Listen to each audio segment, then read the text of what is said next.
Okay, isang mapagpalang hapong muli sa ating lahat, mga kapatid natin sa pananampalataya kay Kristo at gayunman sa iba't ibang mga relihiyon. Kayo po ay aming binabati ng isang mapagpalang hapon sa ating lahat, sa mga taga-Pilipinas at gayon din sa iba't ibang dako ng bansa. Ay binabati po namin kayo ng magandang umaga or tanghali man or gabi man sa inyong dakong kinaroroonan. Nawa ang pagpapala ng Panginoon ay sumaating tahanan sa mga araw na ito. At sa oras pong ito, mga kapatid, ang atin pong pag-aaralan, ito po ay may kinalaman sa 144,000 at saka sa The Great Multitudes, sapagkat mayroon pong nagtanong sa atin kung ito po bang Great Multitudes ay siya na po yung 144,000. Kaya naman atin po ngayong pag-aaralan kung ano ang masasabi natin sa mga bagay na ito. Sapagkat kahapon ay hindi po natin diniinan doon ang patungkol sa tinatawag na Great Multitudes. Bagamat ay hindi po masyado presentable yung ating presentation sapagkat wala po tayong mga punto-punto, mga kapatid. At alam nyo naman po, ang inyong abang lingkod ay wala po tayong kodigo. Kaya nga, Biblia lang po palagi nating hawak. Kaya medyo hindi po masyado detalyado ang ating nasasabi. Pero mayroon po tayong nakukuha.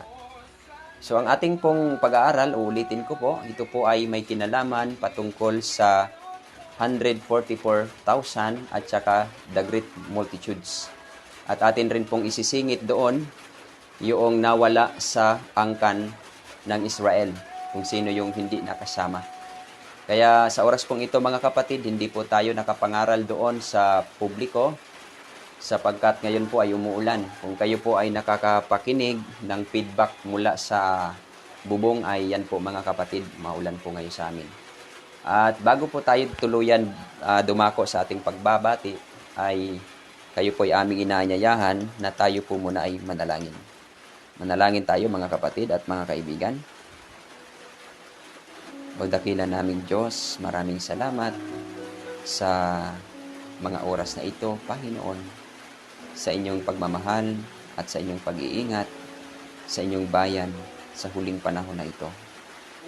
Kami po ay dumadalangin, nawa Panginoon ay tulungan niyo po kami sa aming pag-aaral patungkol sa inyong mga banal na kasulatan na inyong ipinaaninaw sa inyong lingkod na si Juan, particular sa aklat ng Revelation 17 na may kinalaman sa 144,000 at saka sa Great Multitudes.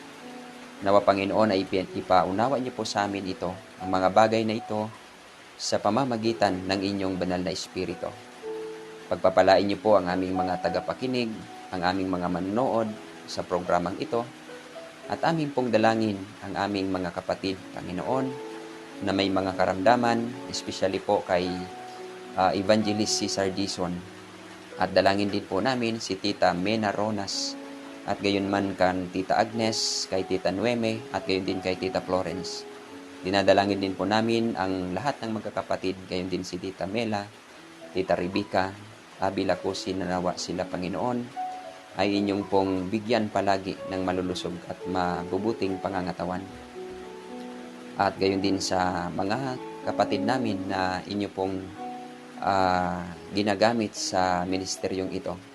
Bagamat hindi namin mabanggit isa-isa, subalit nagpapasalamat kami, Panginoon, sa inyo sa pamamagitan nila. Pagkaingatan niyo po ang mga kapatid namin sa buong sanlibutan at gayon din ang lahat ng mga ministeryo na inyo pong ipinagkatiwala sa inyong mga hinirang sa huling panahon na ito. At kung kami man ay nasumpungan ng kasalanan, patawarin niyo po kami.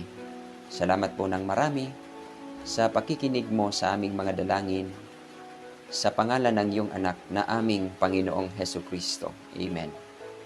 Okay, once again, mga kapatid at mga kaibigan, kunin mo muna mama yung cellphone kay Shena. Mayroon po akong, walang load. Siguro babati po tayo, pagtiyagaan nyo na po, mga kapatid.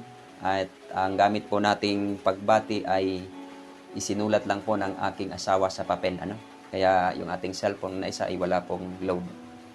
So, mayroon po tayong babatiin siguro, magbabati po tayo, depende po sa nasulat po ano. At mamaya-maya babatiin natin yung iba. So, una po sa aking babatiin ay walang iba kundi si Sister Jessica Macaraig. At gayon din kay Tita Noblisa Cruz. Magandang hapon sa iyo, Tita. At siyempre po, binabati ko rin po si Sister MC Tibor. At gayon din kay Jeb Galejo at kay Ruel Labajo. Siyempre po, binabati ko rin po si kapatid na Eliezer Mereno at kay Del M. Liwanag at kay David Rosales. At siyempre po kay Sister Maririna. Maraming salamat sa Diyos sa pamamagitan po ninyo, Sister Maririna. At gayon din kay Kuya Ronald Barin. Binabati ko rin po si Tita Mela Los Bartolome, kay Tita Florence Bautista, at gayon din kay Tita Agnes Santos, at kay Tita Nueme, at gayon din kay Tita Jelly Cordero, at kay Kuya Ronald Barin, at kay Brother Vir Binoya Balagtas. At binabati ko rin po si Sister Jemima Evans, no? Evangelista. At sa oras pong ito mga kapatid, mamaya atin pong i-continue yung ating pagbati.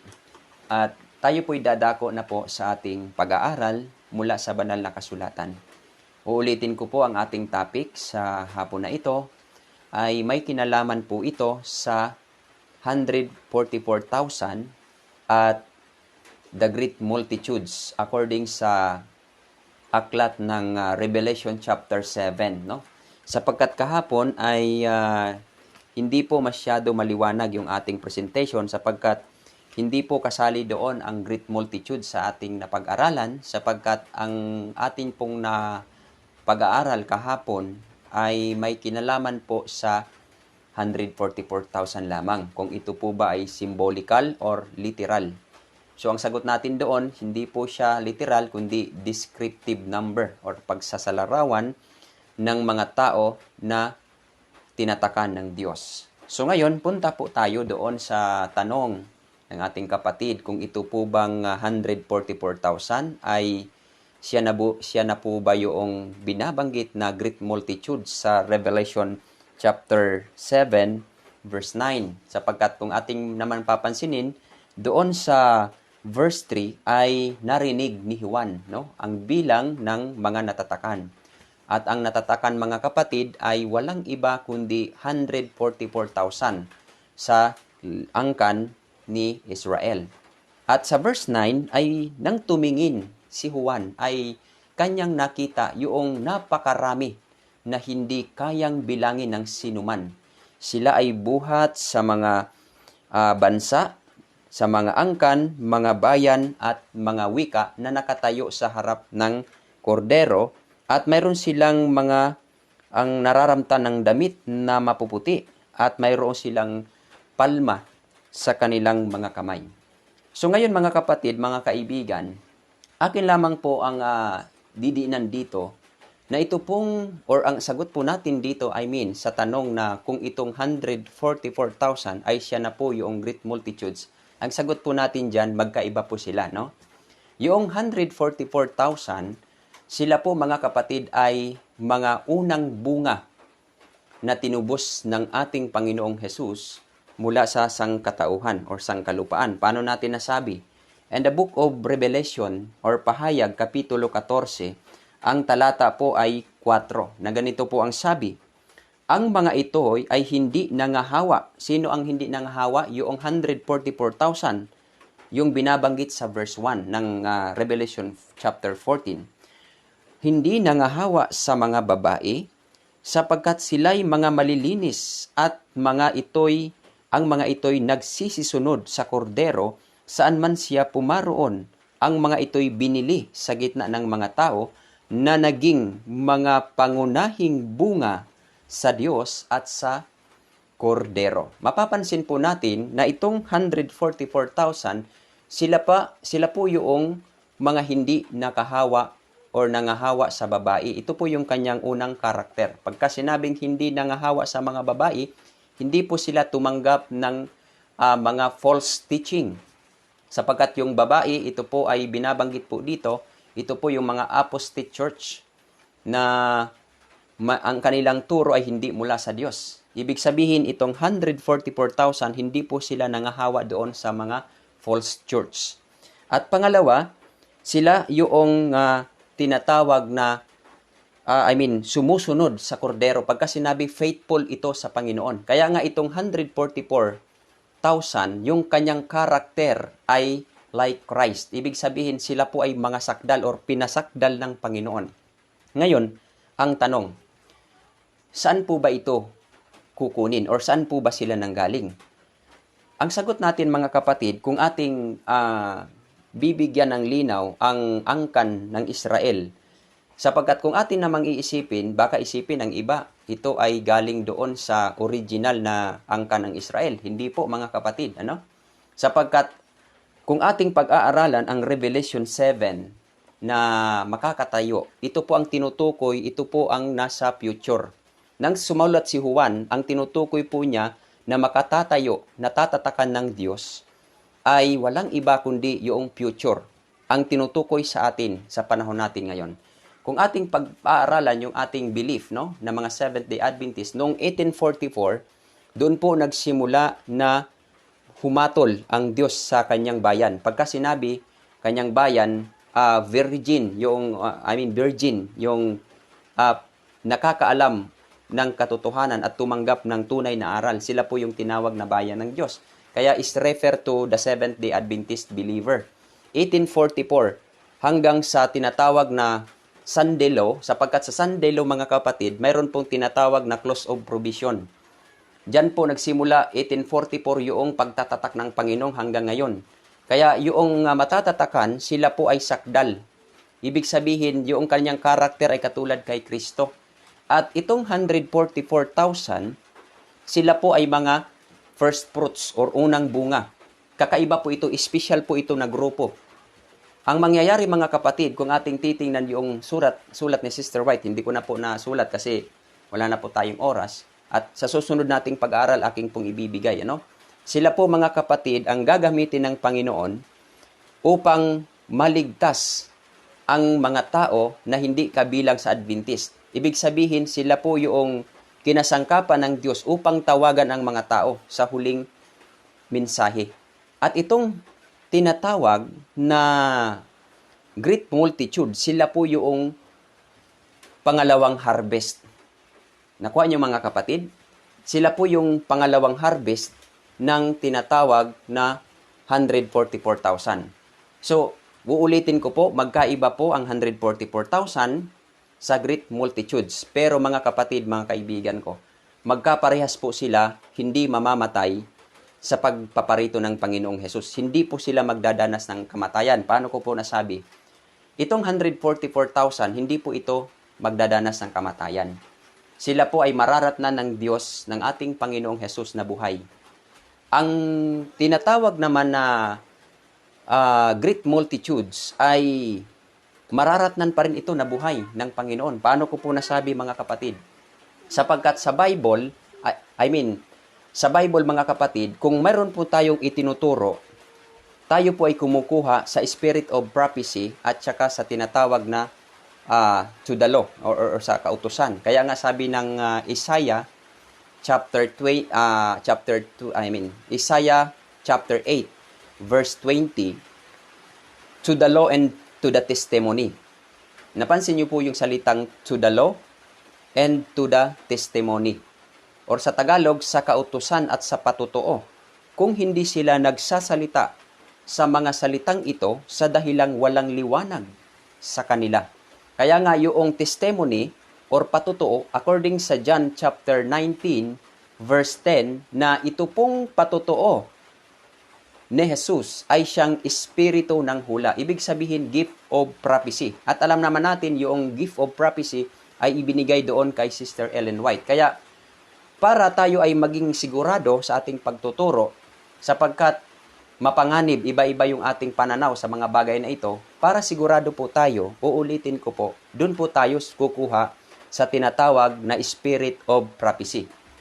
Kaya naman kung titingnan natin ang aklat mga kapatid ng The Great Controversy, The Great Controversy, page 665, matatalakay natin ito sa susunod, ay mapapansin po natin diyan na mayroon pong tinatawag na 4 na klase ng pagtubos or 4 classes of redeem.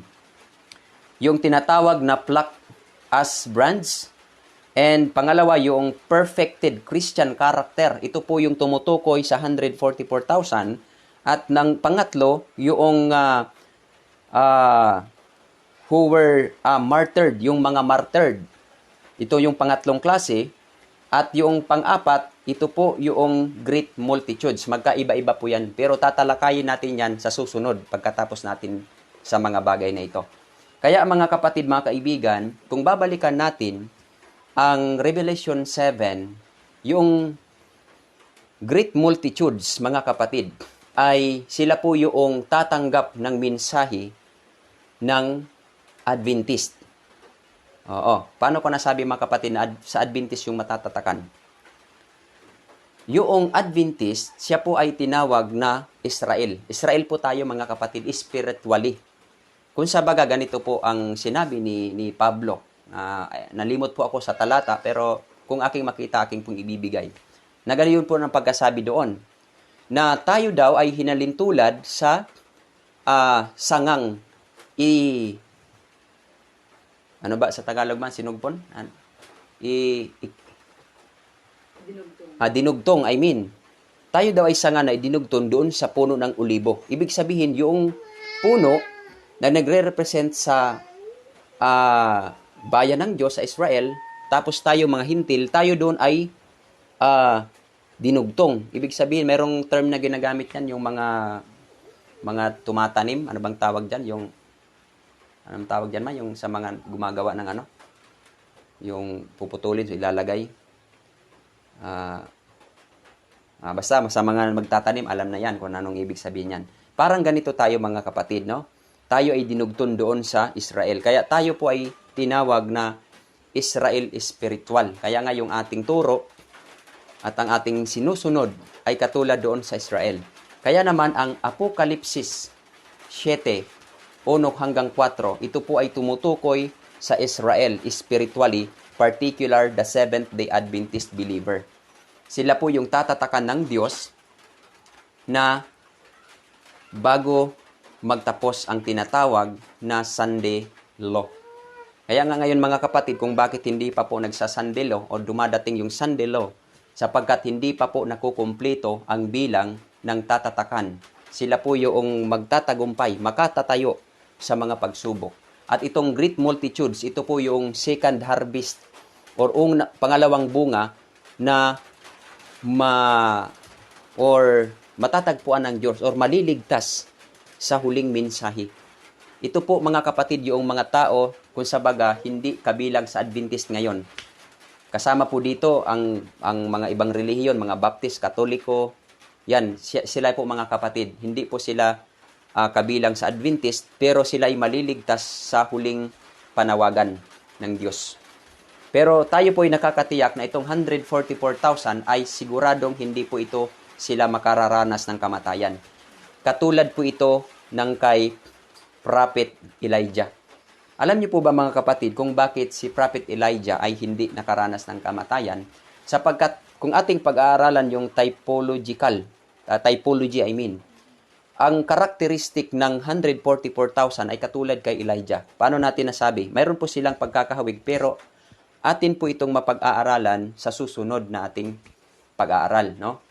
Doon sa 4 classes of redeem or sa 4 na klase na mga tinubos. Malalaman natin diyan kung saan tayo nakabilang. Ngayon, si Elijah mga kapatid, siya po ay Israelites, no? Israelites po si Elijah. Ang 144,000, sila din po ay Israelites, pero spiritually. Bagamat pwede nating sabihin, mayroon ditong kabilang na tunay sa dugo na spiritually, na Israelite sa dugo. Pwede nating sabihin, pero tumutukoy po ito, Adventist believer po ito, or mga Seventh-day Adventist believer, ang 144,000. Dito po kukunin ang matatatakan. Tapos, si Elijah, reprover. Ano ba ang reprover sa Tagalog? Yung tagapagsaway. Ganito yung kanyang karakter ni Elijah sa kapanahonan niya. Ating pag-aaralan yung panahon ni Elijah sa kalaban niya yung propeta na si Jezabel. Sinaway niya yung mga tao doon dahil sila ay sumasamba doon sa kay Baal, no? Kay Baal. At kung titingnan natin si Elijah, mayroon po siyang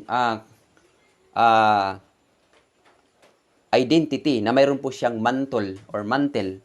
Nating mababasa diyan sa 2 Kings chapter 2 verse 8. Pero sa Bible, itong 144,000 wala po siyang mantle. Pero makikita natin yan mga kapatid sa early writings according sa Spirit of Prophecy, early writings page 16 to 17 or in 17. Diyan po natin. Kaya si Elijah at yung tinatawag na 144,000 ay the same po sila karakter. Kaya ang 144,000 ang kanyang representative ay walang iba kundi si Prophet Elijah. Kung ang nangyari kay Prophet Elijah hindi po dumaan or dumanas ng kamatayan, gayon din itong mga 144,000. Hindi po sila magdadanas ng kamatayan. At ngayon mga kapatid, ang great multitudes, ito po ay pinahalintulad din or ang representative ng ang great multitudes ay walang iba kundi si Enoch. Si Enoch mga kapatid, hindi po siya Israelita, hindi po. Tapos itong mga great multitudes, hindi rin po ito is mga Israelita, spiritually. Bakit ko nasabi? Hindi sila kabilang sa Adventist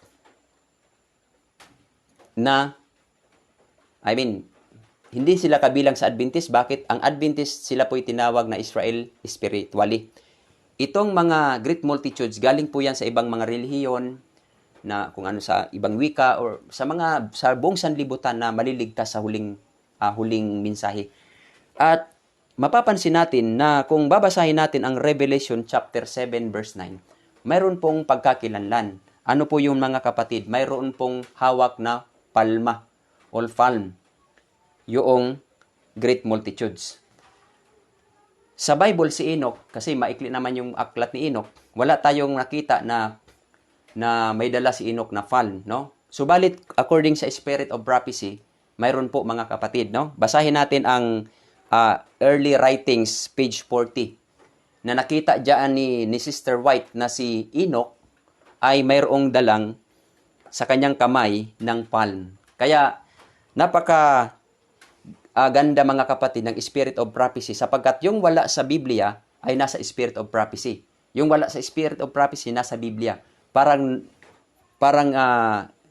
itong Spirit of Prophecy ay napaka ganda mga kapatid sapagkat pinapatunayan niya kung gaano katotoo ito ang mga bagay na hindi natin nalalaman, no? Through Sister Ellen White. Ngayon, uulitin ko po mga kapatid, si Enoch hindi po nakaranas ng kamatayan. Ganito rin po ang karakteristik ng great multitudes. Mararatnan po sila ng Diyos na ano daw? Na nagtitiis. Kaya nga kung babasahin natin ang Revelation 7, balikan natin ha. Revelation 7, particular sa verse 13 hanggang 14 sapagkat tinanong po ito ni Juan, yung isang matandang pinuno, sapagkat hindi niya alam kung sino itong napakaraming tao na hindi kayang bilangin. Ano ang sabi sa kanya? Sila ang mga nanggaling sa malaking kapighatian at nangaghugas ng kanilang mga damit at pinaputi sa dugo ng kordero.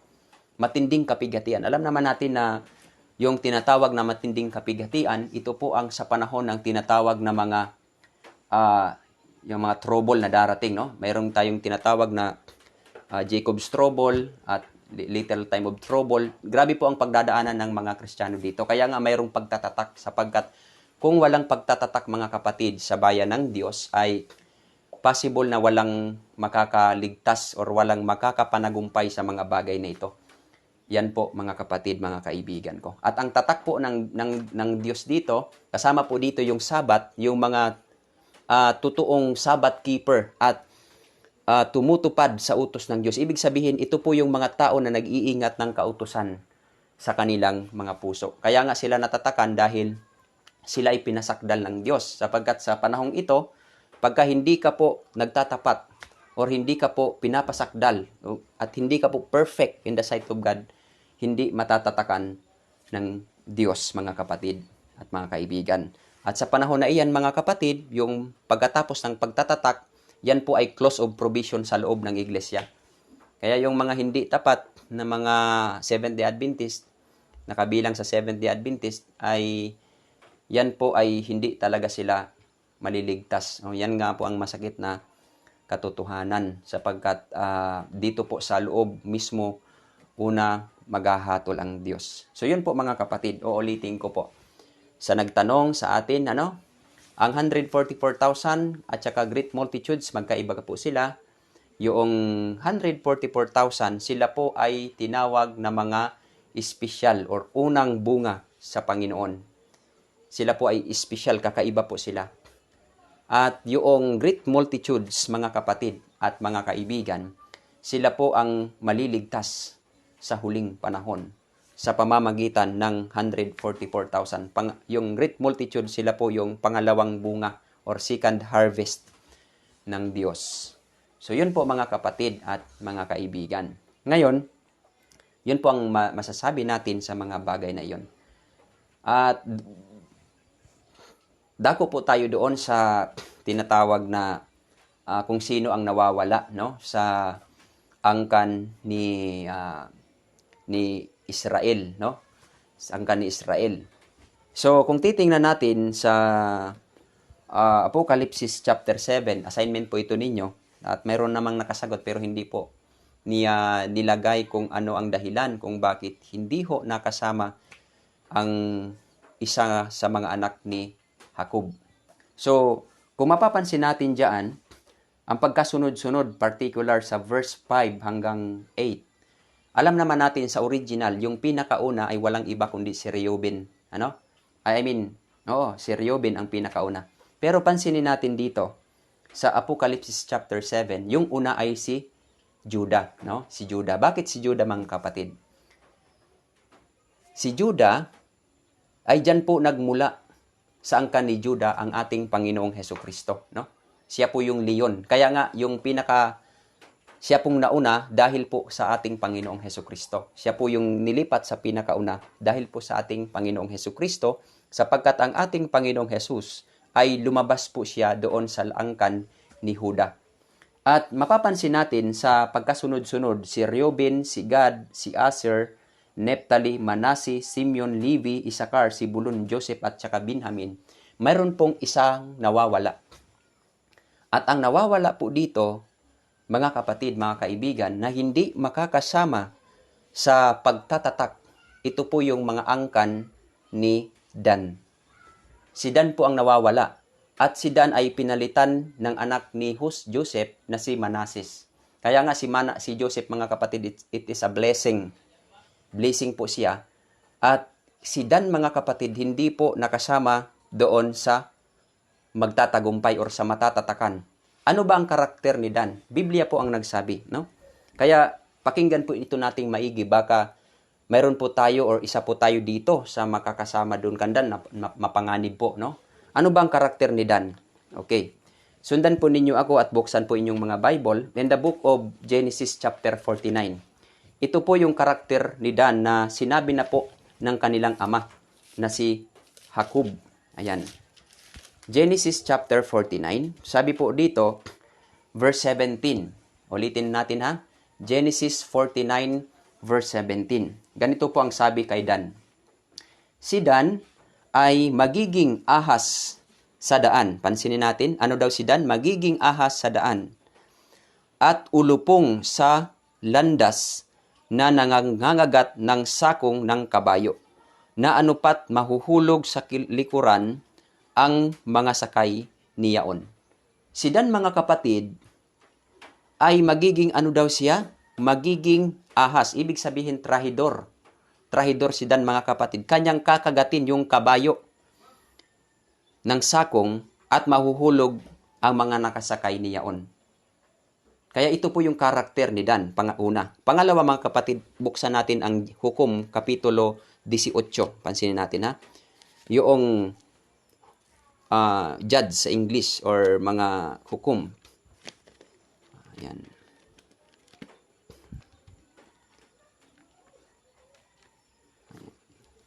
Hukom chapter 18 verse 30. Ayan. Sabi po dito sa Sa English, judge, no? Sa Tagalog, mga hukom, Kapitulo 18, ang talata po ay 17. Ganito po ang sabi, at itinayo sa kanilang sarili ng mga anak ni Dan, pansinin natin ha, ng mga anak ni Dan, ang larawang inanyuan at si Jonathan na anak ni Gerson. So, puputulin na lang natin para hindi na po tayo magtagal. Ano ang sabi dito? Itinayo ang mga ano daw? Ang mga larawang inanyuan ng mga anak ni Dan. So, kung mapapansin natin, itong si Dan, mga kapatid, siya po ay trahidor at laban sa bayan ng Diyos. Sapagkat paano natin nasabi yung kanyang karakter? Siya po mismo ang nagpasimuno na gumawa ng mga bagay na hindi kalugod-lugod sa Panginoon, kundi laban sa Diyos. Kaya, isa po ito sa kadahilanan kung bakit hindi po siya nakasama doon sa pagtatatak, sapagkat siya po ay sabihin natin, rebelde, or siya po ay laban doon sa Diyos or sa bayan ng Panginoon. Kaya siya po ay hindi makakabilang doon sa pagtatatak ng Panginoon. So kaya yun po ang dahilan, no? Una, babalikan po natin kung bakit hindi nakasama si Dan. Ito po, siya po ay trahidor, inhiling tulad sa ahas. Alam naman natin na sa panahon ni Jesus Christ, ginamit po niya itong salitang mga ahas kayo or mga ulupong kayo. Ginamit niya po ito sa mga Pariseyo. Ano bang sabi ng ating Panginoong Jesus, particular sa Matthew chapter 23? Kung babasahin natin ang lahat dyan ng mga verses, ginagamit po ni Kristo yung salitang mga ulupong, mga ahas, mga mapagpakunwari, di ba? Binibigyan ninyo ng pasanin ng mga tao, subalit ang inyong mga kamay ay hindi ninyo ginagalaw sa mga upang tumulong sa mga ito, no? Maraming binanggit diyan, particular sa Tagalog Popular Version, inyong makikita na ginagamit ni Jesus Christ yung salitang ulupong at saka yung mga ahas, yan. So, alam naman natin sa aklat ng Matthew chapter 5 verses 18 to 19 na binanggit diyan na sabi niyang ating Panginoong Hesus, kung ang inyong pagsunod sa kautusan ay katulad sa mga Pariseyo at mga eskriba na sinabihan ni Kristo na ulupong, ay hindi kayo makakapasok sa kaharian ng langit. Kaya mapanganib po, mga kapatid, ang ganitong karakter. Bagamat tinutukoy natin, si Dan ay kabilang doon sa angkan ni Israel, pero hindi po siya nakapasok. Sa panahong ito, mga kapatid, the modern Israel, spiritually, the Seventh-day Adventist, mayroon talagang mga karakter na katulad ng kay Dan. Ano po ito, mga kapatid? Mga rebellion. Sila po ay nagre-rebelde sa Diyos. Kaya naman, mapapansin natin dyan, marami dyan, na nagsilabasan, sila ay nagrebelde sa Panginoon. So, bagamat hindi natin hahatulan sapagkat Diyos lang naman po ang nakakalam sa mga bagay na ito. So, yun po, mga kapatid, yung ang ating pag-aaral. At pasensya na po sapagkat hindi po masyado maganda ang ating presentation dahil wala po tayong mga talata na lumalabas dyan. Pero idalangin natin sapagkat maganda kasi pagka ikaw ay magpre-present, mayroong talata na lumalabas sapagkat napapasok po sa ating kaisipan. So sa susunod nating pag-aaral, mga kapatid, atin pong pag-aaralan ang 4 na klase ng mga tinubos. Opo. Magkaiba-iba po yan, mga kapatid. At napakaganda po ng talakayan na ito. Kaya kung lulubi ng Panginoon, kung umulan uli sa Monday, tatalakayin natin sa Monday. At inyo po itong pagtuunan ng pansin para lumawak po ang ating kaisipan at maging handa po tayo sa mga bagay na ating inaantay, particular ang ating Panginoong Hesukristo. At upang ating pag-ingatan ang ating sarili na hindi madungisan doon sa mga makasanlibutang bagay at lalong-lalo na particular sa mga apostate church na mga itinuturo na hindi turo ng tao. Bagamat uulitin ko po, mga kapatid, ito pong ating pag-aaral sa Revelation, ito po ay progressive revelation. Bagamat mayroon po tayong spirit of prophecy, pero ang spirit of prophecy, tinatawag po siyang lesser light. Pero sabi ni Sister White, pero pagka kayo ay mayroong natuklasan na higit pa dito na sinasabi ng Biblia, yan po ang ating susundin, Kaya nga maraming mga layman, iba't ibang mga ngaral na iba-iba ang pananaw patungkol sa mga bagay na ito. Hindi nagkapare-parehas mga kapatid. So, para tayo po ay secured at panatag po tayo at huwag tayong magkamali, ay pakinggan po natin kung ano ang sabi ng Spirit of Prophecy. Doon po tayo nagkakaisa mga kapatid at mga kaibigan. So, sa oras pong ito at yun po ang ating sagot dyan sa nagtanong po sa atin. Yung 144,000, uulitin ko po, iba po siya doon sa Great Multitudes. Ang 144,000, mararatnan po ito ng Panginoon na mga buhay. Gayon din ang Great Multitudes. Parehas po sila, no? At yung tinatawag na 144, sila po yung matatatakan ng Diyos bago magsandilo or bago mag-close of provision sa loob ng iglesia. Kaya nga sila ay mga special forces kung sa baga. Sila po yung mga mensahero ng Diyos in the last days. Kaya nga sabi, nagsisisunod sila sa kordero kung saan man sila naroroon. Perfect ang karakter po nito mga kapatid. Sakdal. Ang kanya pong karakter, the same kay Job at the same po kay Shadrach, Meshach, Abednego. Ganun po ang kanyang karakter na hinihalimbawa ng Spirit of Prophecy. Na kung hindi ka or hindi tayo magiging katulad ng kay Job at ganun din kay Shadrach, Meshach, Abednego, ay hindi po makakabilang or hindi po matatatakan sa bago magsandilo. Yun po mga kapatid yung ating masasabing dyan sa mga bagay na ito. Okay, so dako na po siguro tayo sa pagbati, ano? At baka po, mayroon po kayong mga tanong, mga kapatid, ano? Pwede po niyong isulat. Nandyan po si Sister Annabel. At kung atin pong makita, ay atin pong babatiin. Sasagutin natin sa maikling pagsagot lamang. Okay? So, dito po tayo sa pagbati, ano? Binabati ko po si kapatid na Tribleu Azanera. O siguro si Brother Wilbert siguro ang tunay nitong pangalan. Siguro, Tribleu Azanera. Salamat kapatid sa inyo, sa Diyos, sa pamamagitan ninyo. At gayon din kay Sister Nadeline Lumbayon. Binabati natin Sister Nadeline. At kay Sister Losi Dungo Di Guzman. At kay kapatid na Herson de los Reyes. Magandang hapon sa inyo. Siyempre po, binabati ko rin po si kapatid na George Nez. At saka si Rosalie Fortufa. Magandang hapon sa inyo.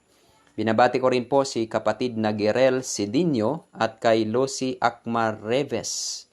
Binabati ko rin po si kapatid na si Sister Ming Gomez Antonio at kay Ronald Cervantes at gayon din kay Nanit Tumagan. Yan, magandang hapon po sa iyo Sister Nanet. At kay kapatid na Edna Mendoza. At siyempre po binabati ko rin po si Kuya Edwin Yosoya at gayon din kay Sister Sharon Grace Cruz or Sharon Grace Yosoya at sa lahat ng Yosoya family. At binabati ko rin po si Sister Melba Perlado sa lahat ng Perlado family at gayon din kay Kuya Bongski Ikban at gayon din kay Kuya Sam Nazaret, no? At kay kapatid na Saida A. De Leon, no? Magandang hapon po sa iyo Sister Saida. At binabati ko rin po si Arnaldo Borlaza Magsalin. Ayan. Siyempre po, binabati po natin si kapatid na Gerson Apehas at kay kapatid na Harold Tyron Balinas. At binabati ko rin po si Sister Annaliza Ortiga Bofi at kay Sister Princess Asitura. Magandang hapon sa inyo. At gayon din kay Brother Robert Guyutan. At Bayutan. At kay Veronica Galvi. Binabati ko rin po si Tiz Mamposti at si Mamposti Paderes at kay kapatid na Rowena Garcia. At siyempre po, binabati ko rin po si Sister Mary Rina at kay kapatid na Dicky Servidad at kay Love Hearts. Magandang hapon sa inyo. At gayon din si Sister Bibien Cañete, no? Magandang hapon sa inyo, Sister Bibien. At gayon din kay Arlen Sarti Morino at kay Elisa Francisco. Ayan, nanonood pala sila ngayon. At sila po ngayon ay mayroon pa sa back. Hindi to. Salamat Sister Annabel. Siya po yung nasa likod ng ating camera, no? Yung ating cellphone kasi ay hindi po natin napaludan mga kapatid, ano? So, binabati ko rin po pala si kapatid na Winfred Helao at kay Sister Yoli Escabusa Mons Ortiga. At gayon din kay Haidina Garcia Milnida. At binabati ko rin po si Sister Jamela Faye de Jesus at kay Tita Rebecca Abila Kusi. Magandang hapon sa iyo, Tita. At gayon din kay kapatid na Cecilia Baal at kay Jerry Chris Gomez Kapinig at kay Lo Hasiwaga. Binabati ko rin po si Sister Annabel Matsumoto at gayon din kay Alvin Galisa or Nis Vlog. Ayan, nabaliktad kasing pangalan sa kanyang kapatid, binabati ko po. At gayon din kay Christian Joe Roland at kay Aileen Gonzaga Mopia. At siyempre po kay kapatid na Brad Hutz ay kay kapatid na kapatid na nga, brother pa. Brother Rogelio Hermosa Mahayag at kay Eli Rahal. At gayon din kay Han Roberto de la Cruz at kay Rixin Bruce Vors. At binabati ko rin po si Sister Daniela Acub Domingo at kay Brother Christopher Yalon. Binabati natin kay Tita Mary Jean Racinos Pascua at sa lahat ng Pampu family. At sa magkakapatid, kila Tita Mela Los Bartolome, Tita Agnes, Tita Florence, at kay Tita Mena Ronas, binabati natin ng magandang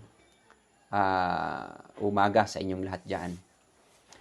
At meron pa po tayong gustong ipabati, meron pa po tayong natitirang 3 minutes, medyo mahaba-haba pa naman, Saan dito mayong, sa likod?